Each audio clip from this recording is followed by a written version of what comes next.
우리가 지난주까지 고린도전서를 통해서 교회가 어떤 모습을 가져야 하는가, 또 어떤 가치를 가져야 하는가에 대한 말씀을 나누었죠. 오늘부터는 좀 여름 특집으로 복음서에 등장하는 예수님의 비유들에 대해서 우리가 좀 함께 나누려고 합니다.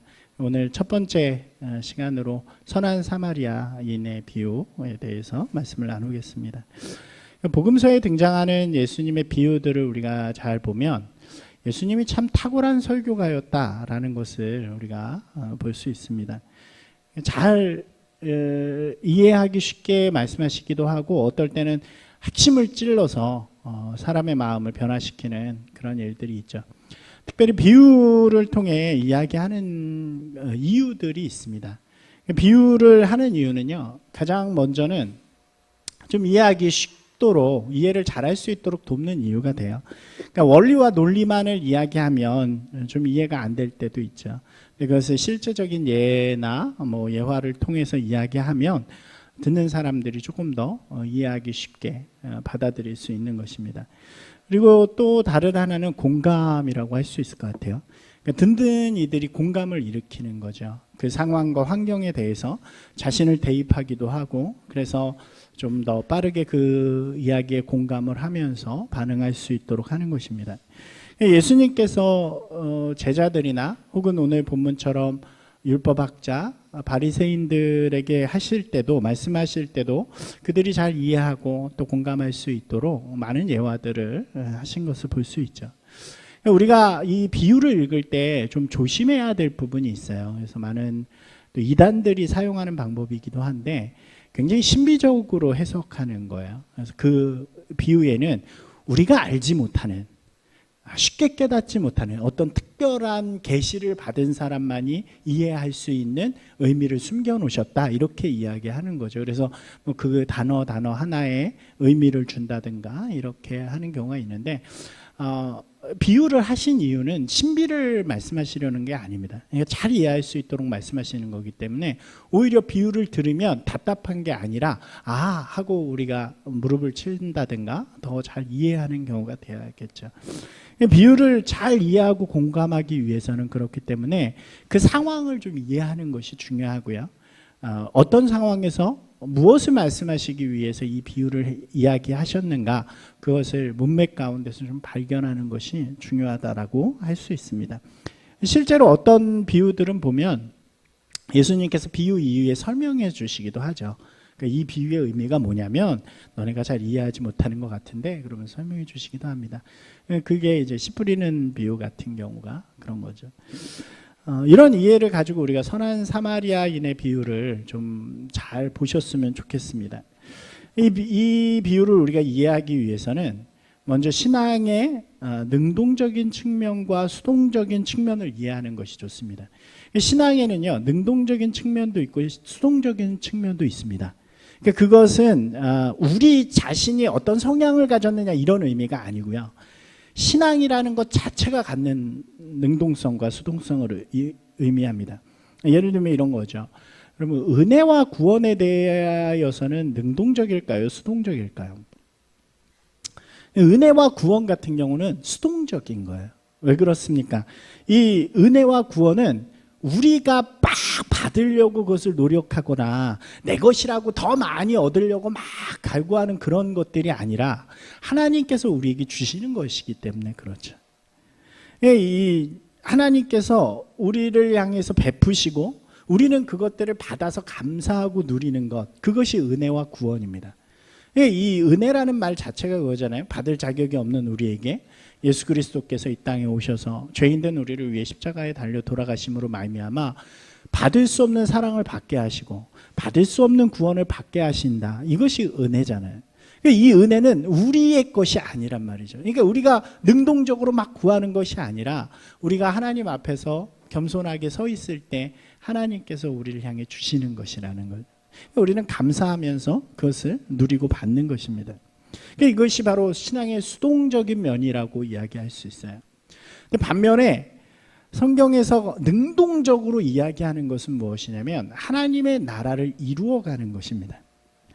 우리의 삶에서 하나님의 나라를 이루어가는 일은 반드시 능동적이어야 한다는 거죠. 나를 통해서 내가 하나님께서 이루고자 원하시는 하나님의 나라를 내가 일구고 가꾸어 나아가야 그것이 아름답게 이루어진다는 거죠. 제가 가끔 드리는 말씀이 있죠. 아무것도 하지 않으면 아무 일도 일어나지 않는다. 아무것도 하지 않으면서 그냥 하나님의 나라가 내 삶 가운데 혹은 내 주변에 일어나기를 원한다면 그것은 잘못된 신앙이라는 거죠. 그렇기 때문에 하나님의 나라를 이어가는 것은 반드시 능동적인 형태가 되어줘야 합니다. 성경에서도 이렇게 이야기해요. 한번 같이 읽어볼까요? 세례 요한의 때부터 지금까지 천국은 침노를 당하나니 침노하는 자는 빼앗느니라, 이렇게 이야기하죠. 그러니까 천국은 침노하는 자의 것입니다 라고 이야기하는 거거든요. 이게 굉장히 과격한 말이에요. 침노한다는 게 이렇게 빼앗다, 폭력을 가하다, 이런 의미거든요. 그러니까 이 능동적인 이것 중에서도 가장 앞에 있는 단어가 바로 침노하는 거죠. 적극적이고 능동적인 모습으로 내가 그것을 이루고자 나아갈 때 천국은 우리 가운데 이루어진다라고 말씀해 주시는 것입니다. 우리가 생각해 보면요, 예수님 당시에 유대인들은 과연 이 능동성과 수동성을 지키면서 살아왔는가를 보면 성경의 모습 가운데서는 그러지 못했던 것 같아요. 반대로 살아왔던 것 같아요. 이 은혜와 구원에 대해서는 굉장히 공격적입니다. 그것이 당연히 내 것으로 여기고요. 그리고 내 의를 통해서 그것을 얻는 것처럼 이야기를 하죠. 내가 율법을 잘 지켰기 때문에, 나는 유대인으로 태어났기 때문에 그것을 내가 가질 자격이 있어 라고 굉장히 공격적으로 말하는 모습을 볼 수 있습니다. 내 것이니까, 내가 가진 것이니까 내 마음대로 할 수 있는 거죠. 자격 없는 자들을 막 쳐내기도 하고 비난하기도 하고 멸시하기도 하는 모습이 그들 가운데 있었다는 거죠. 반면에 반대로 하나님의 나라를 이루어가는 것에서는 굉장히 소극적입니다.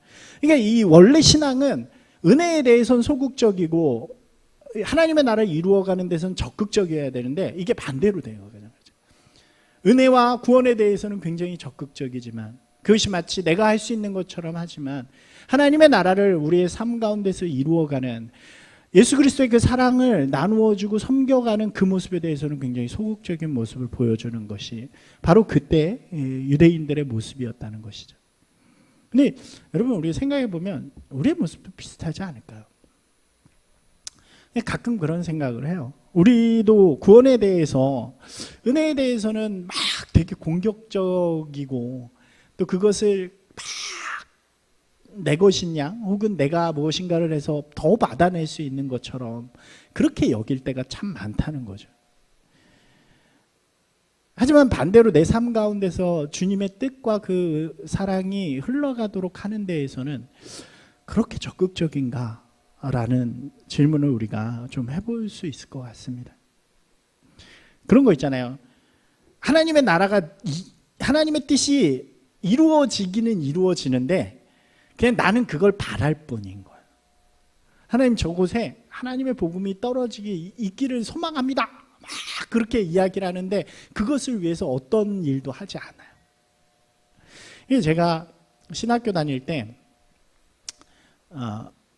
수련회를 하면 이제 유명한 목사님도 오시고 또 특강으로 선교사님도 오시고 그렇게 해서 강의를 해주시는데, 선교사님이 오셔서 막 그런 얘기를 하신 거예요. 이제 그곳에 소개를 하시면서 우리 더 많은 선교사들이 필요합니다. 막 이렇게 하고 다 기도를 하는데, 이제 이분이 해주신 말씀이 그거예요. 다 기도를 어떻게 하냐면 그곳에 선교사님이 많아지기를 기도합니다. 그곳이 하나님의 뜻대로 부흥되기를 원합니다. 이렇게만 기도하더라는 거예요. 그래서 이 선교사님이 답답해서 가가지고 네가 가 이렇게, 야, 네가 간다고 기도하라고 막 그렇게 하셨다 그러더라고요. 우리의 기도가 그럴 때가 많다는 거죠. 원하긴 원하지만, 내 삶에 하나님의 역사가 일어나길 원하고 내가 살아가는 공간에 하나님의 능력이 임하길 원하지만 나를 통해가 아니라 그저 하나님의 능력을 통해 혹은 누군가를 통해. 이러한 모습은요, 마치 구약에 보면 골리앗과 다윗이 골리앗과 싸우러 나갈 때 사울이 했던 말을 기억하게 해요. 사울이 뭐라 그랬는지 혹시 기억하시나요? 이 어린 다윗이 골리앗과 싸우러 나가는 그때에 이 다윗이 사울 앞에 서게 됩니다. 그때 갑옷이나 이런 걸 막 입어보는데 안 맞잖아요. 이게 다 놓고 그냥 내가 나가겠습니다라고 이야기를 하죠. 그때 사울이 이렇게 말해요. 뭐라고 이야기하냐면 하나님이 너와 함께 하셔야 될 텐데. 자기는 싸우러 가지 않으면서 그렇게 말하는 모습을 보여줘. 이런 모습들이 우리 가운데 무능력하고 무의미하고 수동적인 말들로 우리 신앙 가운데 이렇게 나올 때가 참 많다는 것이죠. 성경은 우리에게 침노하는 자에게 하나님의 나라는 이루어진다라고 이야기합니다. 무의미한 말보다는 우리의 삶을 통하여서 발을 담그고 또 그 일들에 도전하는 사람이 되라고 이야기를 하는 것이죠. 그때 우리의 삶에 하나님의 나라가 열린다라고 이야기해 주는 것입니다. 우리가 오늘 볼 선한 사마리아인의 비유도 좀 이런 관점에서 우리가 들여다봤으면 좋겠어요. 이 비유는 좀 간단해요. 어렵지 않죠. 우리가 잘 아는 것처럼 한 율법 교사와 율법을 가르치는 사람과 예수님의 대화로부터 시작이 됩니다. 이 율법 교사가 예수님을 시험하기 위해서 이렇게 질문해요. 랍비요, 어떻게 하면 영생을 얻을 수 있습니까? 이것은 정말 궁금해서 하는 질문이 아니라 나는 이렇게 알고 있는데 너가 무슨 이야기를 하는지 내가 들어보자 라는 의미라고 할 수 있겠죠. 예수님께서 글을 보시면서 이렇게 물어요. 뭐라고 기록되어 있는지 네가 잘 알지 않니? 뭐라고 되어 있든 이렇게 물어요. 그러니까 율법교사가 뭐라고 이야기하냐면 구약의 말씀을 인용해서 내 마음을 다하고 목숨을 다하고 힘을 다하고 뜻을 다하여 하나님을 사랑하면 된다고 말합니다. 그리고 내 이웃을 내 자신과 같이 사랑하라고 말합니다. 그러면 영생을 얻는다고 이야기하던데요. 그랬더니 예수님께서 잘하네. 그렇게 하면 되지 라고 이야기를 해요. 그랬더니 이 율법교사가 뭐라고 다시 묻냐면 그러면 나의 이웃이 누구입니까? 라고 묻습니다. 이것은 다시 말하면 이런 거죠. 성경에 옳게 보이려고 라고 기록이 되어 있거든요. 그러니까 나는 하나님 앞에는 이미 내 뜻과 정성을 다해서 다 하는 사람입니다. 그럼 이제 이웃만 도우면 되는데 내가 누구까지 이웃으로 삼으면 될까요? 나 이미 하나님의 은혜를 받고 구원을 받은 거룩한 자녀인데 내가 누구까지 돕는 사람이 되면 될까요?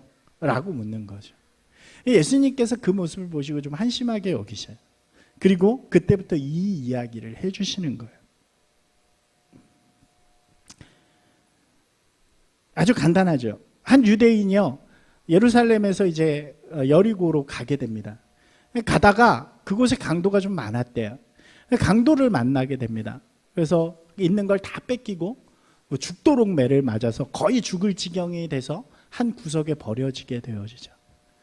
그리고 그곳을 3명의 사람이 지나가게 됩니다. 첫 번째 사람은 제사장이고, 두 번째 사람은 레위인이고, 세 번째 사람은 사마리아인입니다. 예수님께서 순서대로 말씀해 주시는 거예요. 근데 결국 우리가 결론부터 말하자면 누가 이 사람을 도와주죠? 사마리아인이 도와주게 되죠. 그래서 우리가 선한 사마리아인의 비유라고 말하죠. 이 이야기들을 하시는 거예요. 첫 번째 등장하는 사람은 제사장이었습니다. 어떻게 보면 듣는 사람들의 입장에서는 이 사람을 가장 도와줄 수 있는 사람이라고 여겼을지 모르겠어요. 근데 그때 당시에 이 제사장이라는 위치를 우리가 생각해 보면 그냥 쉽게 우리가 목회자라고 생각하는데 그런 차원이 아닙니다. 제사장은 그 당시 종교 공동체의 리더와 같은 역할이었고 가장 중요한, 가장 윤리와 모든 것을 책임지는 또 리더로서 모든 사회를 이끌어가는 그런 사람이었다라고 생각하시면 돼요. 이게 단순히 목회자보다 더 높다고 그러면 좀 그러나요? 하여튼 그런 위치를 가진 사람이죠. 유력자이고 공동체의 리더였습니다. 그런데 그런 사람이 외면하고 피하게 되었다라고 성경은 이야기를 합니다. 왜 그를 피했을까요? 성경에는 자세히 나오지 않습니다. 자세히 등장하지 않는다는 것은 서로 공유가 된다는 거예요. 피할 만한 이유가 있겠다라고 할 수 있겠죠. 아마도 그것은 율법적인 이유였을 가능성이 큽니다. 구약에서 보면 민수기에 뭐라고 되어 있냐면 시체가 부정하기 때문에 그 부정한 시체를 만진 사람은 함께 부정해진다라고 모세오경 율법에서 이야기를 해요. 그 부정해진 사람은 뭐를 못하냐면 하나님의 일을 하면 안 돼요. 성막에 가까이 가서도 안 되고 정결해지는 기간까지 그 기간 동안은 그렇게 해서는 안 되는 그런 의무를 갖고 있습니다. 이 시체를 만지면 정결하지 못한 것으로 간주되어서 제사장의 직무를 수행하지 못하기 때문에 그러니까 제사장이 단순히 귀찮아서나 그 사람을 미워해서 이렇게 외면한 것이 아니라 제사장직을 보호하기 위해서 그를 피해 갔다라고 이해할 수 있는 거죠. 쓰러진 자를 도와주기 위해서는 그가 죽었나 안 죽었나를 봐야 되니까 혹시 죽었으면 부정해지는 거죠. 그 못했기 때문에 그랬다라고 이해가 될 수 있는 상황입니다. 근데 성경을 좀 잘 보니까요. 이렇게 쓰여 있어요. 30절 말씀을 보니까요. 한번 같이 성경 보시겠어요?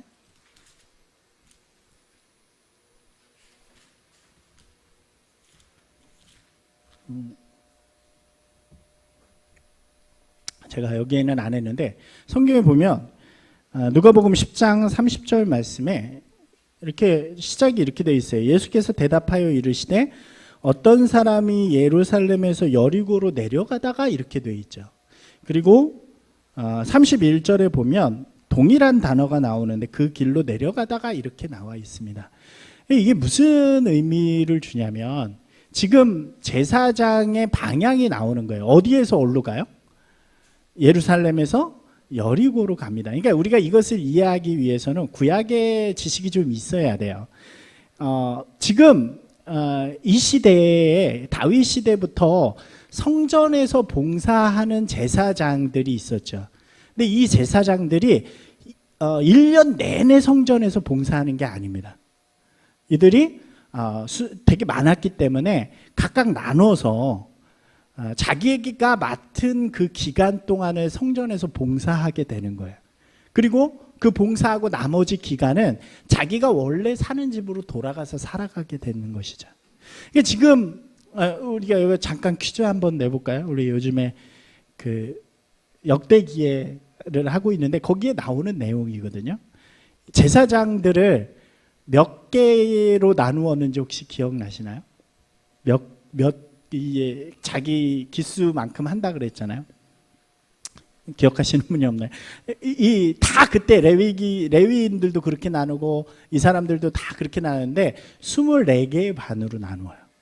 그러니까 제사장들을 다 24개, 레위인들도 24개로 다 나누어서 그 역할들이 돌아가고 기간들이 돌아가도록 일을 하는 거죠. 제사장들이 24반으로 나누어서 1년을 했으니까 한 사람당 한 2주 정도 그렇게 일을 했다고 보시면 되는 거죠. 이 지금 제사장은 여리고가 집인 거예요. 집에서 성전으로 일하기 위해 가는 사람이 아니라 일을 마치고, 그죠? 집으로 돌아가는 사람이었다는 거죠.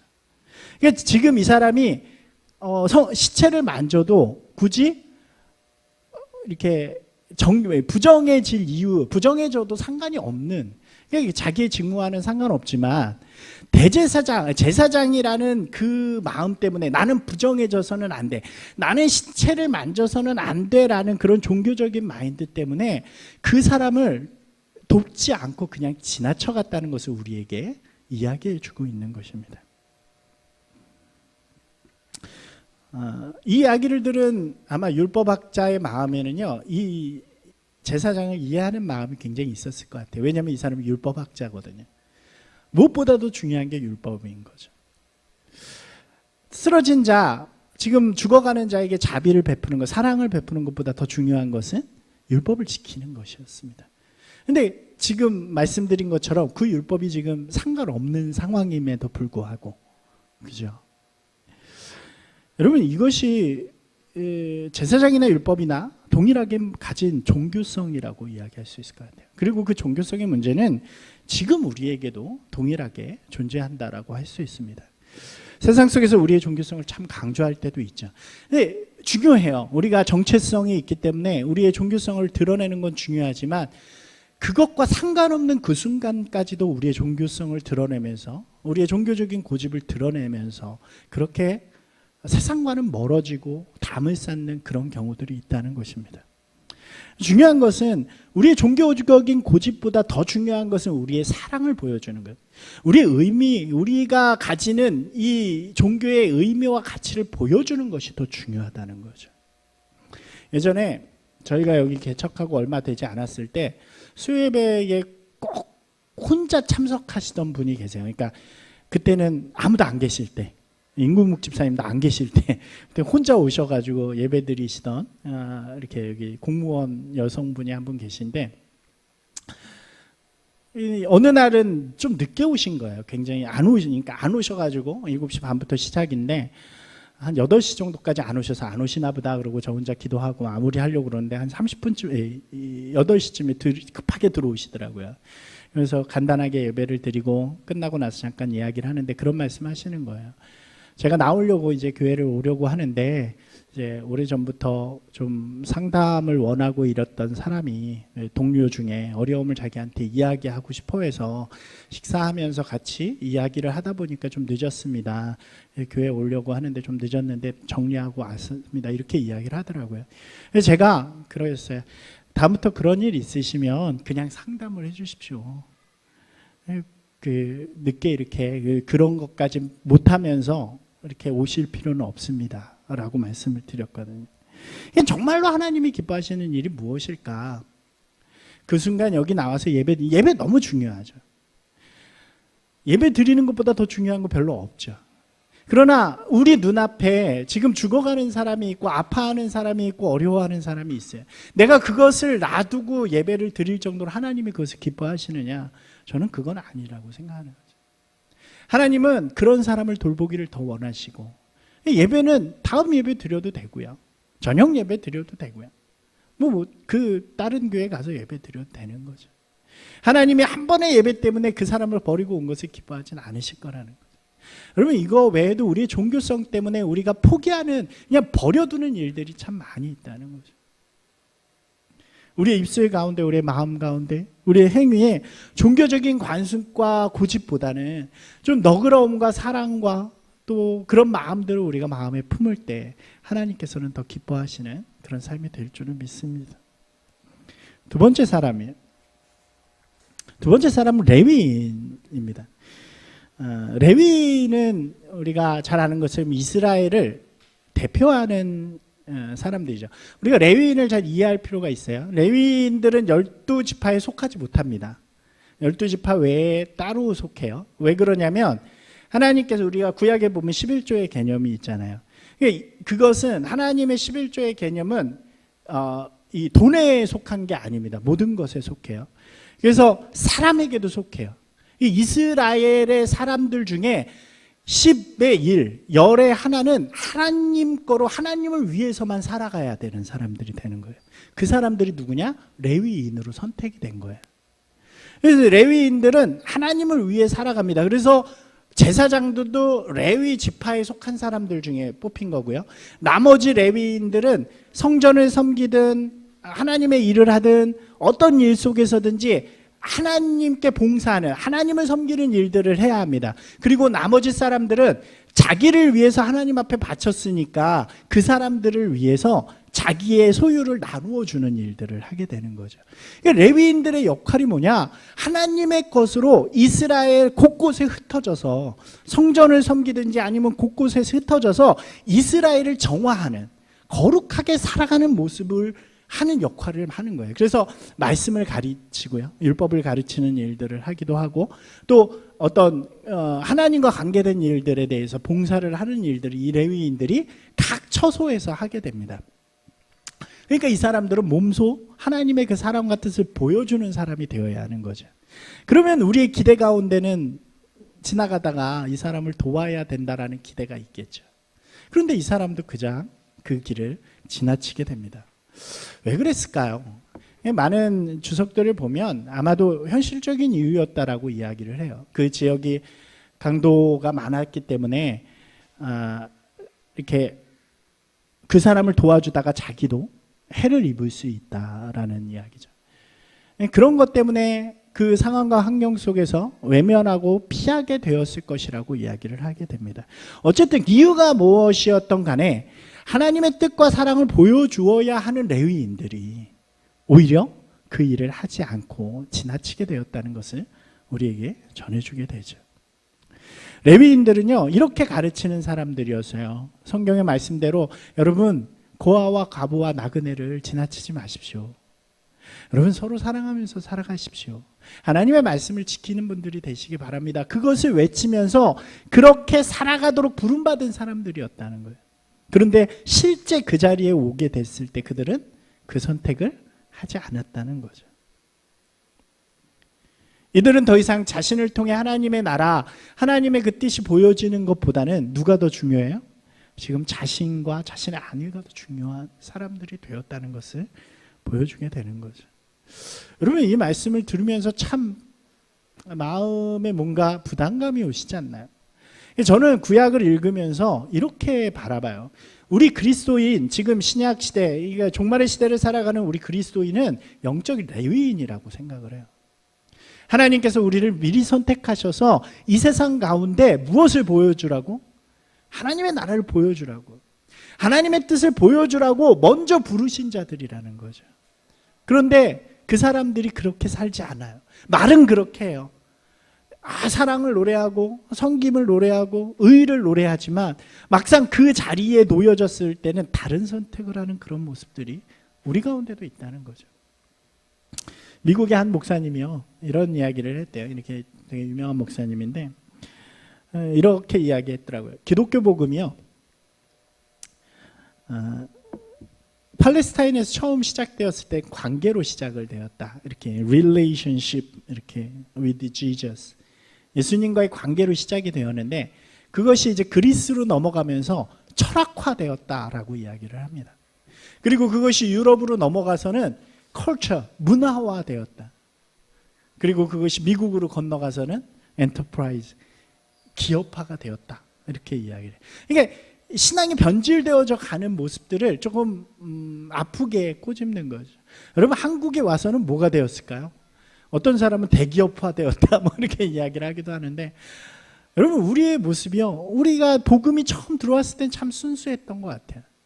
그런데 교회가 세워지고 커지고 확장되어져 가면서 점점 오염되어져 가고 있지 않은가. 점점 더 많은 성도들도 많아졌지만 그만큼의 안티크리스천을 더 만들어내지 않았나.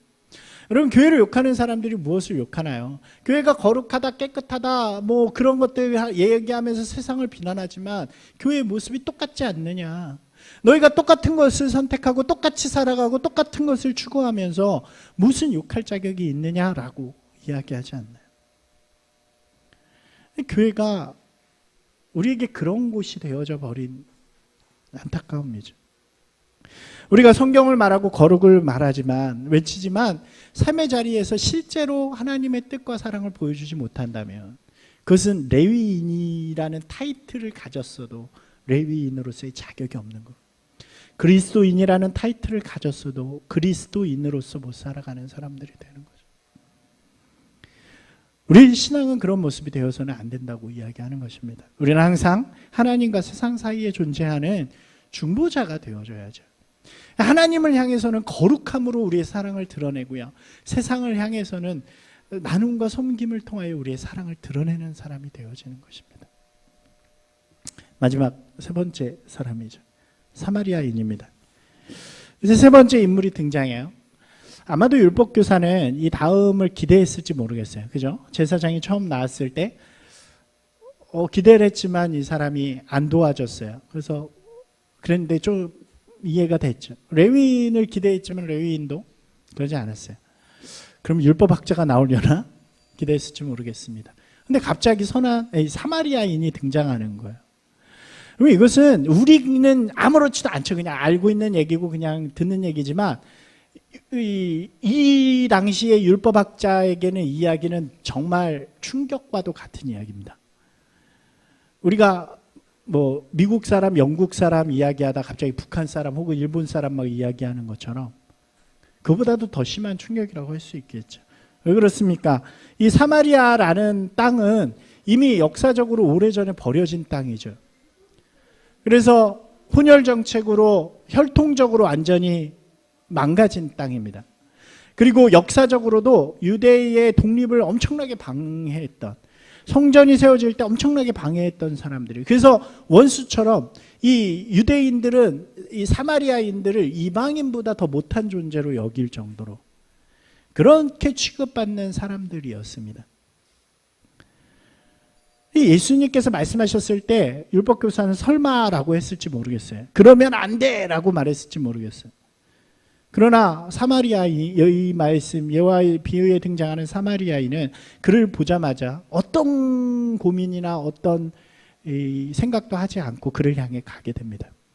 그리고 그 자기의 소유 있는 것들을 다 해서 그를 치유해 주기 시작하죠. 치료해 주기 시작하고 그를 데리고 편안하게 쉴 수 있는 곳으로 가서 자신의 재산을 다 들여서 그를 끝까지 보살피게 됩니다. 율법교사는 마음으로 부정할 수 있을지 모르겠어요. 부정하고 있었을지 모르겠어요. 그러면 어떻게 하란 말인가? 좋아, 이렇게 생각할 수 있었을 것 같아요. 사마리아인이 그렇게 할 수 있겠어? 그냥 사마리아인에게까지 잘하란 얘기인가 보다. 이렇게 생각할 수 있을 것 같아요. 여러분 기억해 보실까요? 이 율법학자의 질문이 뭐였나요? 기억하시나요? 질문이 뭐였을까요? 같이 읽어볼까요? 누가 나의 이웃입니까? 이 질문이잖아요. 이 이야기를 끝까지 들은 율법학자는 아마 이렇게 이해했을 것 같아요. 사마리아인 너무 미워하지 말고 그들에게까지 잘해줘라는 얘기구나. 우리 이미 구원 갖고 있으니까 우리 불쌍한 사람들 말고 사마리아인 우리가 미워하는 사람들까지 용서해 주라는 얘기인가 보다. 여러분 혹시 여러분들도 이렇게 들으셨나요? 이렇게 생각하시나요? 이 이야기는요, 이 뒤에 정말 큰 반전을 우리에게 줘요. 36절 말씀 한번 읽어볼까요? 내 생각에는 이 세 사람 중에 누가 강돈 만난 자의 이웃이 되겠느냐. 여러분 이 율법학자의 질문은요, 내가 이미 구원을 받았는데 내가 이미 자격이 있고 높은데 누구까지 이웃을 삼으면 되겠습니까가 질문이었어요. 근데 예수님께서는요 이렇게 물으세요. 이 세 사람 중에 누가 과연 이웃의 자격이 있을까? 다르게 말하면요, 너 이런 자격 있다고 생각하니? 네가 누구를 돕는데 이미 네가 높아져가지고 너 이미 이만큼 구원받은 사람이니까 내 이웃 중에 누구는 되고 누구는 안 되고 누구는 되고 고를 자격이 있는 사람이라고 생각하니? 이 사람의 질문은 다른 사람을 향해 있었어요. 누가 내 이웃이 될 수 있겠습니까? 누가 내 이웃의 자격을 가졌습니까? 라는 질문이었는데 예수님은 너의 집중을 가져. 너는 자격이 있니? 네가 하나님 앞에서 뭐라도 된 것 같니? 너희들이 최고라고 여기는 제사장도 아무것도 아니야. 너희들의 거룩을 담당하는 레위인도 아무것도 아니야. 너희들이 하찮게 여기는 사마리아인, 그들과 너희가 아무런 다를 게 없어. 아니, 오히려 그 사마리아인이 하나님의 뜻을 보여줬다면 그에게 자격이 있는 거예요. 여러분, 우리가요, 이 말씀을 좀 잘 묵상해 봤으면 좋겠어요. 우리가 성도가 되고 그리스도인이 되었다는 이유로 우리 자신을 너무 교만하게 높이고 있지 않은가? 무엇인가 됐느냐 세상의 사람들을 다 비난하고 그렇지 못한 죄인이라고 손가락질하고 그러면서 그들에게 우리가 조금 도와줘도 될까요? 좀 도와주면 되나요? 저들 이 정도까지는 우리가 받아들여도 되지 않나요? 이 정도까지는 교회에 들어올 수 있게 해줘도 되지 않나요? 이런 마음이 우리 가운데 있지 않나요? 우리에게 예수님께서 똑같이 얘기하실 것 같아요. 예수님께서 이렇게 물으세요. 누가 진짜 이웃 같으냐? 누가 그 죽어가는 사람의 이웃이 될 자격이 있느냐? 그러니까 이 사람이 자존심은 있어요. 그래서 사마리아인이라고 대답 안 하고 뭐라 그러냐면 도와준 사람이요? 라고 대답을 합니다. 예수님께서 뭐라 그러시냐면 너도 그와 같이 행하라 라고 말씀하세요. 여러분, 정말 하나님의 나라는요, 말이나 우리의 위치나 그런 걸로 이루어지는 것이 아니라는 거죠. 이 시대에 살아가고 있는 우리가 받은 구원 때문에 우리의 위상이 너무 높아져서 우리가 사람들을 고르고 무엇인가 정죄하고 사회의 기준을 만들려고 하고 이런 모습들이 아니라 누가 진짜 이웃이 될 만한 자격이 있는지 네가 그 자격을 먼저 갖추는 사람이 되라고 말하는 그 주님의 음성 가운데 우리가 좀 귀를 기울였으면 좋겠어요. 낮아져서 겸손해져서. 여러분, 예수님께서요, 자격을 가지고 우리에게 구원을 주셨다면 아마도 이 자리에 그 자격을 힘입을 만한 사람은 없을 것 같아요. 우리가 자격 없고 아무것도 아닐 때 예수님께서 그 하늘의 보좌를 버리시고 이 죄인 된 자리에 함께 오셨잖아요. 그리고 거기서 끝나는 게 아니라 우리가 감당해야 할 죽음의 자리로 내려가심을 통해서 우리를 구원해 주셨죠. 여러분, 그럼 우리의 모습이 하나님의 나라를 이루어갈 때 어떤 모습이 되어야 할까요? 우리 안에 있는 오늘 이 사마리아인의 비유를 통해서 예수님은요, 너희가 갖고 있는 특권의식과 종교적인 틀을 벗어버리고 그리스도의 은혜의 마음을 품으라고 좀 이야기하고 있는 것 같아요. 그리고 그렇게 품고 우리의 삶의 자리로 나아갈 때 그곳에 하나님의 아름다운 열매들, 역사들이 일어난다라고 이야기해 주는 거죠. 그리고 그때서야 비로소 우리는 하나님 나라의 이웃들이 되어진다. 사랑하는 여러분, 우리가 가장 죄인 되었을 때 우리를 위해 오신 예수님의 그 마음을 기억하시고 또 고백하시면서 우리도 그 자리로 좀 나아가는 분들이 되셨으면 좋겠습니다. 여러분의 삶의 자리들이 다 있을 거예요. 그 자리 속에서 나는 과연 어떤 마음으로 살아가고 있는가? 좀 교만해져서 그렇게 살아가고 있었다면 그것들을 내려놓고 세상 가운데 무엇이 되었든지 주님의 은혜를 나누고 전할 수 있는, 그래서 하나님의 아름다운 나라를 이루어갈 수 있는 이 능동적인 그리스도인들이 되시기를 주님의 이름으로 축원드립니다.